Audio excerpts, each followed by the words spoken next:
Hello friends, कैसे हैं आप सभी। डिस्कशन में एक बार फिर से आपका स्वागत है।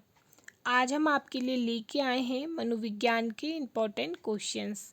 ये जो वीडियो है इसमें सीडीपी के प्रीवियस ईयर के क्वेश्चंस हैं जो कि हमारे आने वाले टेट एग्ज़ाम्स जैसे कि सी टैट, यू टैट और अनदर टेट एग्ज़ाम्स के लिए काफ़ी इम्पोर्टेंट वीडियो रहेगा।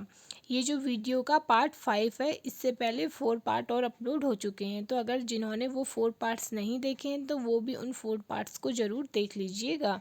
साथ ही अगर आप चैनल पर नए हैं तो चैनल को सब्सक्राइब करना ना भूलिएगा। साथ ही वीडियो को लाइक, कमेंट, शेयर ज़रूर कीजिएगा। तो फ्रेंड्स, अब वीडियो को स्टार्ट करते हैं। तो क्वेश्चन नंबर फर्स्ट है, किसी बच्चे के विकास का निर्धारण करने में संवेग एक महत्वपूर्ण आंतरिक कारक है। संवेग का शाब्दिक अर्थ है, तो ये तो हमें पता ही है कि किसी भी बच्चे के जो विकास है उसके लिए संवेग जो है ये एक महत्वपूर्ण आंतरिक कारण, एक इंटरनल फैक्टर है। लेकिन यहाँ पर संवेग का शाब्दिक अर्थ पूछा गया है कि संवेग का शाब्दिक अर्थ क्या है। तो हमारा ऑप्शन नंबर ए है उत्तेजित दशा, ऑप्शन नंबर बी है तीव्र गति, ऑप्शन नंबर सी है क्रोधावस्था और ऑप्शन नंबर डी है भावना। तो जो इसका राइट आंसर रहेगा वो रहेगा ऑप्शन नंबर ए उत्तेजित दशा। संवेग का शाब्दिक अर्थ उत्तेजित दशा है। अब चलते हैं हमारे अगले क्वेश्चन की ओर। हमारा अगला क्वेश्चन है, चरित्र निर्माण को शिक्षा का एकमात्र उद्देश्य स्वीकार कर लेने से क्या हानियां हो सकती हैं।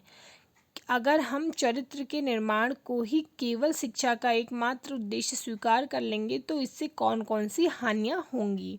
जैसे ऑप्शन नंबर ए है हमारा, व्यवहार कुशलता की अवहेलना होती है।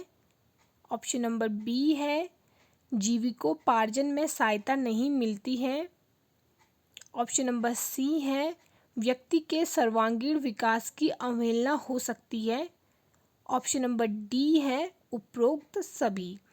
तो अगर हम चरित्र निर्माण को शिक्षा का एकमात्र उद्देश्य स्वीकार कर लेंगे तो इससे हमें ये जो तीनों हानियां हैं ये सभी हो सकती हैं। तो इसका जो राइट आंसर रहेगा वो रहेगा ऑप्शन नंबर डी उपरोक्त सभी। अब चलते हैं हमारे अगले क्वेश्चन की ओर। हमारा अगला क्वेश्चन है, किस सिद्धांत के अनुसार भिन्न भिन्न व्यक्तियों में विकास की गति भी भिन्न भिन्न होती है। तो कौन सा सिद्धांत ये बोलता है कि जो अलग अलग व्यक्ति हैं उनमें विकास की गति भी अलग अलग होती है। तो ऑप्शन नंबर ए है अनवरत विकास का सिद्धांत, ऑप्शन नंबर बी है विकास की गति का सिद्धांत, ऑप्शन नंबर सी है क्रमिक विकास का सिद्धांत, ऑप्शन नंबर डी है एकीकरण का सिद्धांत। तो जो इसका राइट आंसर होगा वो होगा विकास की गति का सिद्धांत, यानी ऑप्शन नंबर बी हमारा राइट आंसर रहेगा। विकास की गति का सिद्धांत के अनुसार ही अलग अलग व्यक्तियों में विकास की जो गति है वो अलग अलग होती है। अब चलते हैं हमारे अगले क्वेश्चन की ओर। हमारा अगला क्वेश्चन है, प्रत्येक छात्र स्वयं में विभिन्न है, इस तथ्य का प्रमुख कारण आप क्या मानते हैं। यानी जो हर बच्चा है वो अपने आप में विभिन्न है, यानी अपने आप में अलग है, सब बच्चे अलग होते हैं। तो इस जो तथ्य है इसका हम प्रमुख कारण क्या मानेंगे। तो हमारा जो इसके ऑप्शंस हैं, ऑप्शन नंबर ए है भौतिक कारण, ऑप्शन नंबर बी है सामाजिक कारण, मतलब भौतिक वातावरण या सामाजिक वातावरण, ऑप्शन नंबर सी है वंशानुक्रम और ऑप्शन नंबर डी है ये सभी। तो जो प्रत्येक छात्र है या प्रत्येक बच्चा है उसके स्वयं में विभिन्न होने का जो कारण है वो आप क्या मानते हैं, इसमें पूछा गया है। तो जो इसका राइट आंसर रहेगा वो रहेगा ये सभी। इसके लिए भौतिक वातावरण, सामाजिक वातावरण और वंशानुक्रम, ये जो तीनों कारण हैं ये महत्वपूर्ण हैं। तो ऑप्शन नंबर डी इसका राइट आंसर रहेगा। अगला क्वेश्चन है, आप अपनी कक्षा के बालकों में समाजीकरण की प्रक्रिया को तेज करना चाहते हैं तो आप निम्न में से क्या कदम उठाएंगे। तो अगर हम अपने बच्चों हम अपनी क्लास के जो बच्चे हैं उनमें सामाजिकरण की प्रक्रिया को तेज करना चाहते हैं, सामाजिकरण को, तो हम इसमें से जो है कौन सा कदम उठाएंगे।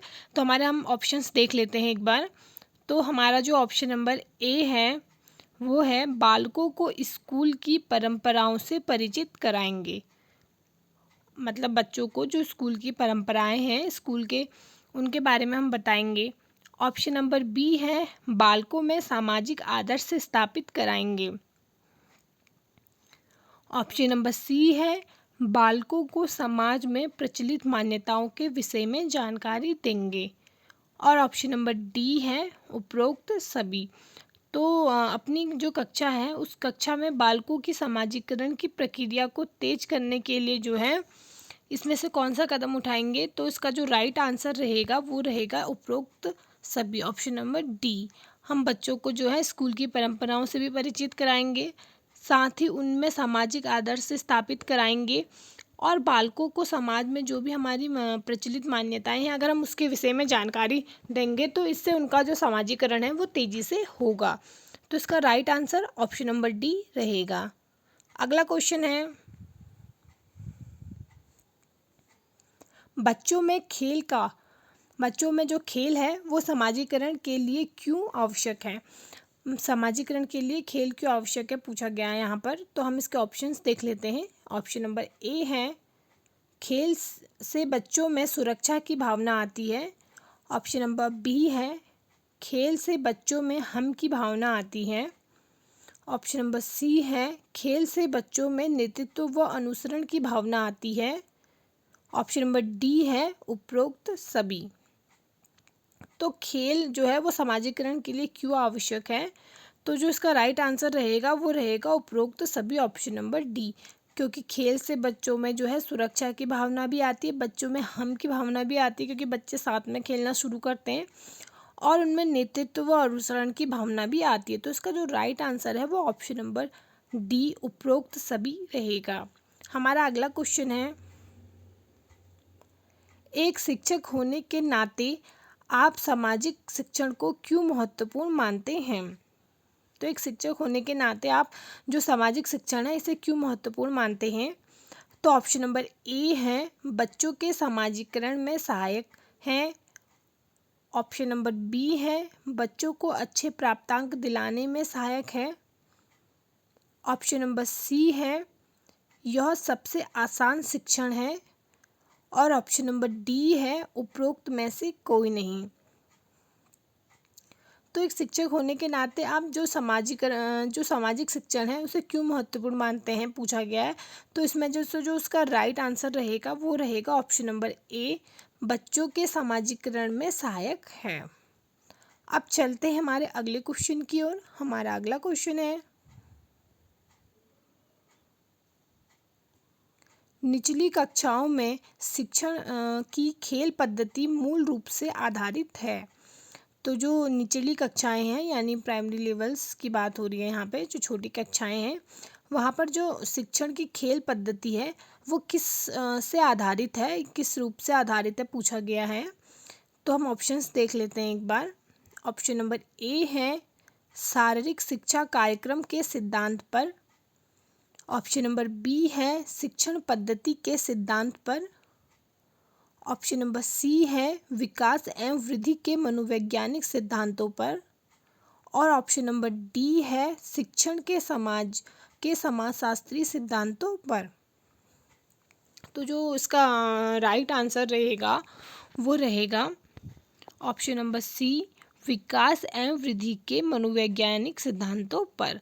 तो जो निचली कक्षाओं की शिक्षण की जो खेल पद्धतियां हैं वो विकास एवं वृद्धि के मनोवैज्ञानिक सिद्धांत पर आधारित है।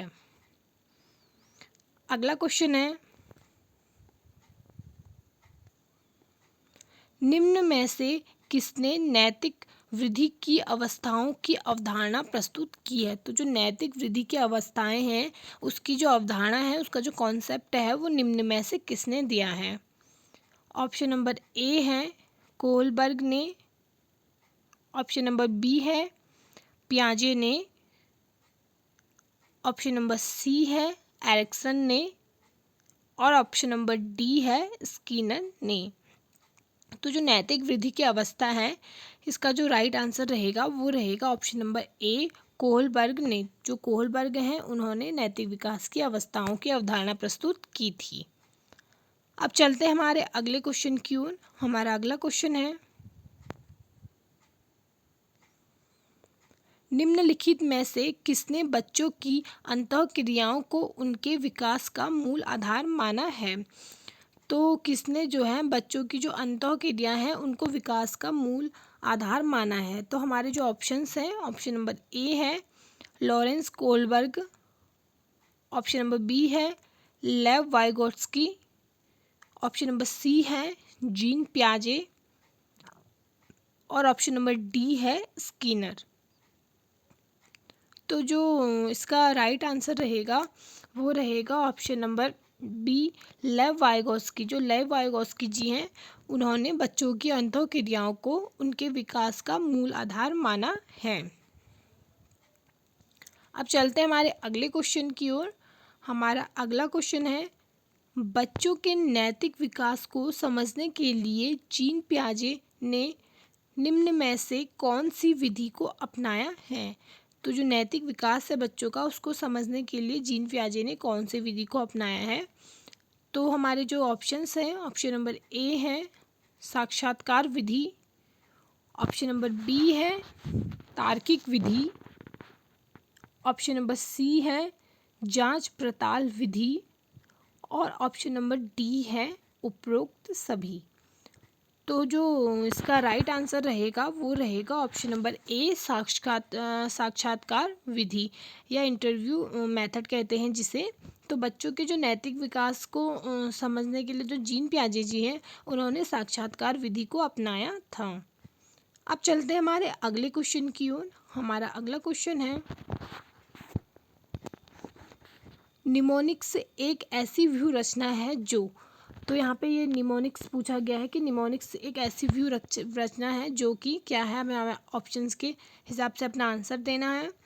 तो ऑप्शन नंबर ए है स्मृति में नई सूचनाओं को पुनः स्मरण करने में सहायता करती है, ऑप्शन नंबर बी है छात्रों को एक साथ जोड़कर एक साथ साफ सफाई करने के लिए प्रेरित करती है, ऑप्शन नंबर सी है छात्रों को समूहों में स्कूल छोड़कर भाग जाने के लिए प्रेरित करती है, ऑप्शन नंबर डी है उपरोक्त में से कोई नहीं। तो निमोनिक्स पूछा गया है यहाँ पर। तो जो इसका राइट आंसर रहेगा वो रहेगा ऑप्शन नंबर ए स्मृति में नई सूचनाओं को पुनः स्मरण करने में जो है सहायता करती है। अब चलते हैं हमारे अगले क्वेश्चन की ओर। हमारा अगला क्वेश्चन है, पियाजे के अनुसार कोई बच्चा किस अवस्था में अपने परिवेश की वस्तुओं को पहचानने एवं उसमें विभेद करने लगता है?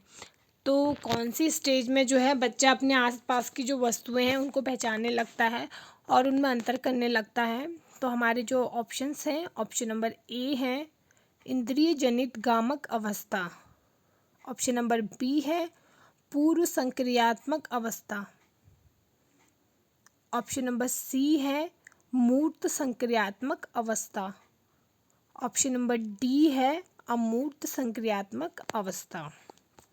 तो जो इसका राइट आंसर रहेगा वो रहेगा पूर्व संक्रियात्मक अवस्था। पूर्व संक्रियात्मक अवस्था में जो बच्चा है वो अपने आसपास की वस्तुओं को पहचानने और उनमें विभेद करने लगता है। तो इसका right answer option number B रहेगा।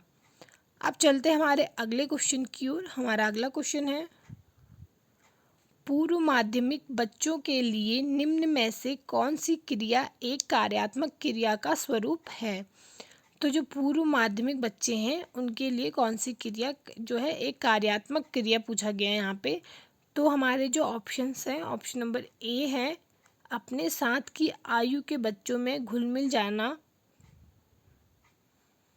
ऑप्शन नंबर बी है मिट्टी के एक खिलौनों को दो भागों में तोड़कर उसे दोबारा जोड़ना,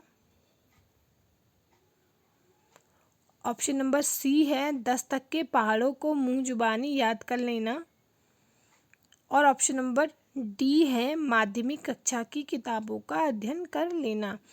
यहाँ पे पूर्व माध्यमिक की बात की जा रही है। पूर्व माध्यमिक यानी माध्यमिक से पहले, यानी प्राइमरी लेवल की बात हो रही है यहाँ पर। तो वहाँ पर पूछा गया है कि पूर्व माध्यमिक में बच्चे जो हैं कौन से कार्यकलाप जो है कर सकते हैं। तो जो इसका राइट आंसर रहेगा वो रहेगा ऑप्शन नंबर बी, मिट्टी का जो खिलौना है उसे दो भागों में तोड़कर उसे दोबारा जोड़ना, इसमें सबसे सटीक आंसर रहेगा। तो अब यहाँ पे जैसे कि अपनी आयु के बच्चों के साथ घुल मिल जाने की बात है, तो ये तो बच्चा जब छोटा होता है, प्री प्राइमरी में होता है, ये उसी एज में बच्चा कर लेता है। और रहा सवाल 10 तक के पहाड़ी मुँह ज़बानी याद कर लेना, तो यहाँ पे कार्यात्मक क्रिया पूछी गई है, तो ये याद कर लेना कोई कार्यात्मक क्रिया नहीं, ये तो रटना हो जाता है।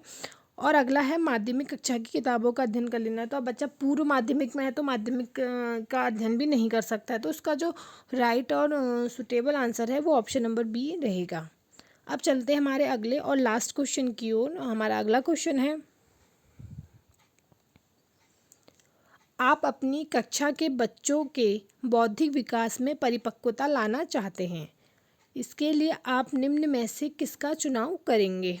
तो हमारी कक्षा के जो बच्चे हैं उनमें हम बौद्धिक विकास में परिपक्वता लाने के लिए हम किसका चुनाव करेंगे पूछा गया है। तो हमारे जो ऑप्शंस हैं, ऑप्शन नंबर ए है, बच्चों के समक्ष आने वाली समस्याओं को सुलझाने में उनकी मदद करेंगे।